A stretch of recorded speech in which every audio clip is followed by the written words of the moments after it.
FTX ehk siis Field Training Exercise või siis praktiline juhtimistreening maastikul. See on kõige praktilisem juhtimiskursus, mida mina tean ja mida ma näinud olen.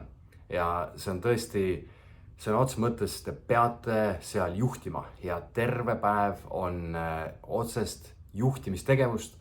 Jah, osa sellest on ka järgimine, ehk siis ma pean juhina ka otsustama, et mis hetkel ma võtan juhtimise üle, mis hetkel ma lasen teistel juhtida.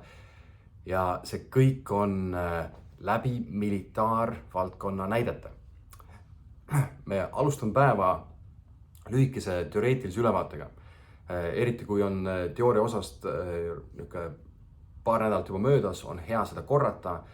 Saab ka teha nii, et ei ole enne teooriapäeva täiesti saanud ja me siis anname umbes tunnise kokkuvõtte jooksul kõikidest põhimõtet uuesti ülevaate ja eriti ka selle päeva valguses, et mida täpselt kasutada selles konkreetses päevas ja erinevates olukordades.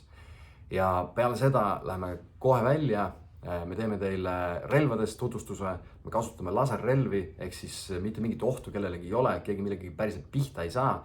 Teil on ümber peade sellised võrud või andurid, mis siis natuke värisevad, kui te pihta saate, et te saaksite sellest teada, aga haiget seal mitte keegi kuidagi ei saa.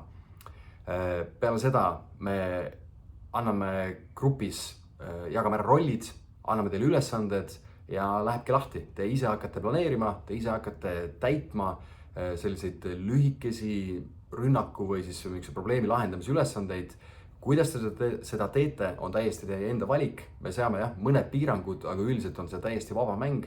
Teie vastu on siis rollimängijad, kes loomulikult tahavad teie arengut aidata ja nad kohanevad vastavalt teie tegevusele. Ehk siis on suhteliselt vabad käed, kui teil läheb väga hästi, siis pannakse rohkem pinget peale. Aga uskuge mind, ükskõik mis juhtimistase teil on, te saate sealt väga ägeda praktilise kogemuse juurde. Oluline on see, et need ülesanded on suhteliselt lühikesed. 15-20 minutit on täideviimine ja peale seda me kohe tagasisidestame.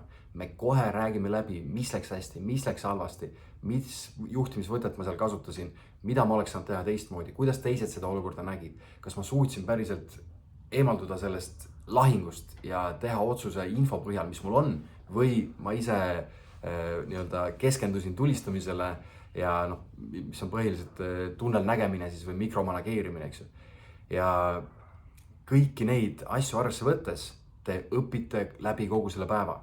Peale tagasisidet me määrame uued juhid, me anname uue ülesande ja teeme seda uuesti. Umbes 5, 6, 7 situatsiooni me saame päeva jooksul läbi teha, oleneb ka teie siis tasemest ja vajadusest täpselt. Ja see õpimomente on läbi kogu selle päeva pidevalt ja hea näiteks on ka see, et kui on grupp, kus ei ole kindlaks määratud juhte, siis selle päeva lõpuks ma saan väga lihtsalt anda tagasiside, kes on potentsiaalsemad juhid, kellel on neid juhi iseloomu omadusi rohkem, sest tihti tekib juhtimisvaakum, ehk siis keegi ei juhi, aga samas keegi peab otsuse vastu võtma.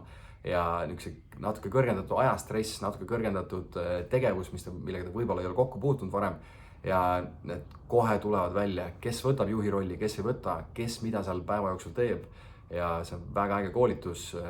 Teil tuleb ainult meeskond kokku panna, kohale tulla ja kõik ülejäänud on juba meie vastutada. Ja võime garanteerida teile, et te saate sealt ägeda ja väga praktilise juhtimiskogemuse.